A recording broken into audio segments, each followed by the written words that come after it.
Ассаламу алейкум устаз дейт. Досум балалуу бола албай жүрөт. Балалуу экүү жасасыз. Бола албай жүрөт. Дуа кылып коюңузчу. Аллахым аларга наристе жыттатсын. Амин. Робби хабли мин ладунка зурриятан таййибатан иннака сами'уд дуа. Курандагы аяттарды көп окуйсуз. Робби ла тазарни фарда ва анта хайрур рахимин. Ла тазарни фарда. Мени жалгыз ку аяк кылып, ку баш кылып калтырба. Кудайым өз мээримде мага мураскор боло турган уул кыздарды бер деп дуа кылыңыз. Анан сизге жакшы бир куш кабар бар. Намазга кириштен алдын. Дайыма бир маселени ойдон эмес китепке такып айтыш керек. Усман халифачылыгында Кофечи Зада деген алым берген. Кофечи деген сөз мына.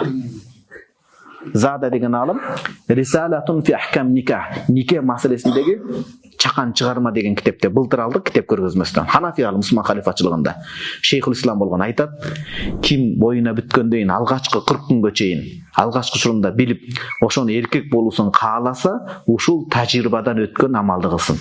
Көңүл буруңуз.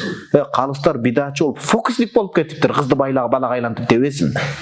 Алымдардын тажрыйбасынан өткөн амал көбүнчө болот, бирок Кудайдын каалаганы болот. Ошол эми бул амал, тажрыйба деген маселе алымдардагы.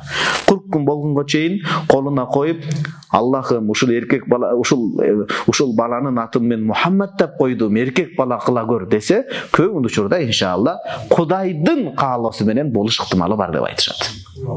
Бул эми тажрыйба, алымдарда ошондой зикирлер бар.